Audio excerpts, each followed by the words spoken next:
Hello and welcome back to Outside Views. Today we're looking at a harsh reality in Britain and the dissatisfaction in all camps. More than 5 years after Brexit, almost no one is celebrating it as a success. And yet the divisions remain as deep as ever.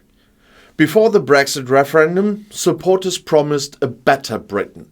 Less immigration, more funding for public services, a return to national sovereignty. Well, all these slogans convinced millions to vote leave. But today, the mood is one of disappointment, and for different reasons. Many Brexit supporters are disillusioned. They thought that leaving the EU would give the UK full control over its borders, and instead immigration has risen. But now from outside the EU rather than within it. In 2023 alone, net migration to the UK hit record levels, surpassing anything seen during EU membership. And the government now issues more work visas to non-EU countries to fill labour shortages, contradicting the original Brexit promises. Trade barriers, bureaucracy and economic stagnation have replaced the vision of a global Britain. Small business owners who once supported Brexit now find exporting to Europe too costly and complex. New customs procedures, added paperwork, and supply chain disruptions have made EU trade more difficult than ever. An estimated 16,000 British businesses stopped exporting to the EU altogether, unable to cope with the additional costs. Even farmers, many of whom backed Brexit, now struggle without the EU subsidies they once relied on.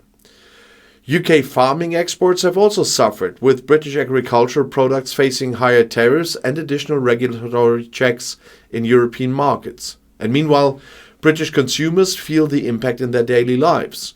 Food prices have risen sharply as supply chains face disruptions, and new import tariffs add to costs. Supermarkets now carry fewer European products, and shortages of certain goods have become a common occurrence.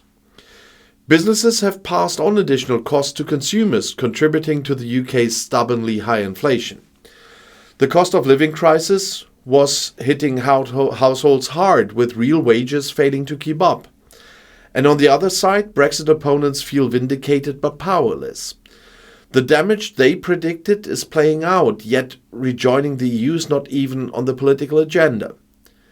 Labour's Keir Starmer has moved closer to Europe, but he refuses to undo Brexit entirely.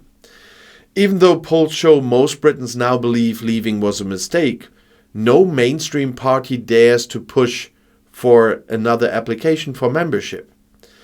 The fear of reigniting the toxic Brexit debate keeps politicians cautious, even as the economic damages mount. And meanwhile, British politics is shifting further into populism. Nigel Farage's Reform UK has surged in the polls, capitalising on frustration with both major parties. And for the first time, Reform UK is polling ahead of both Labour and the Conservatives. Farage claims Brexit has failed, but blames politicians rather than the idea itself. His rhetoric fuels more division, more anger, and more dissatisfaction. The economic numbers tell a clear story here.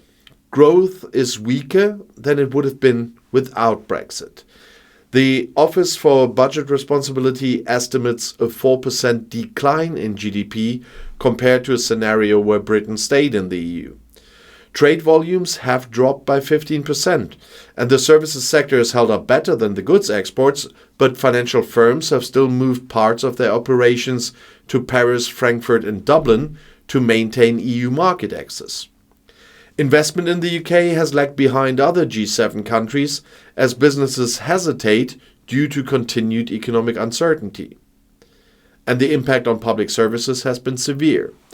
The NHS, which was famously promised £350 million per week in extra funding during the Brexit campaign, has instead faced more financial strain.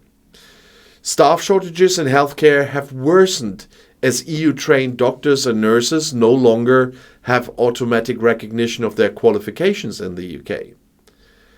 In social care, a sector that heavily relied on EU workers, staffing levels have reached critical lows, leading to increased waiting times and declining service quality. At the same time, the cost of living has skyrocketed.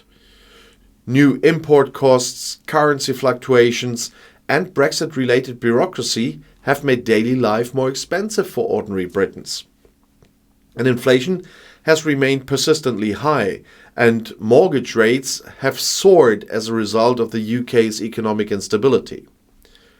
Workers have seen their real incomes shrink, while strikes over pay and working conditions have become more frequent across multiple sectors. And yet, many still refuse to admit Brexit was a mistake. The toxic debate from 2016 lingers, making rational discussion almost impossible. Just look in the comments below my videos. The Brexit divide has reshaped British politics in ways that will persist for years. And despite mounting evidence of economic harm, Brexit remains a deeply entrenched ideological battle. Brexit was supposed to be a defining victory for national sovereignty. Instead, it has left Britain isolated, economically weakened, and politically divided. And as I said in another video, the promised golden age never came. Instead, Britain finds itself caught in a political limbo, where neither side is happy and no one has a clear path forward. So, what happens next? With Labour in power, there will likely be slow steps towards closer EU relations. The UK is already looking to ease trade restrictions and re-enter certain agreements in areas like science and defence. But the fear of reigniting the Brexit debate means no major moves towards rejoining will happen anytime soon. Public sentiment may shift further in favor of EU membership, but without political leadership to make the case, applying again remains distant. And that leaves Britain in an uncomfortable position, disconnected from Europe, struggling economically and politically unstable. Dissatisfaction is everywhere, but no one seems to know how to fix it. For now, Britain remains stuck between the past and an uncertain future.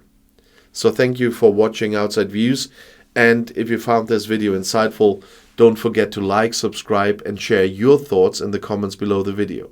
See you next time, and the next video is already right here in the end screen.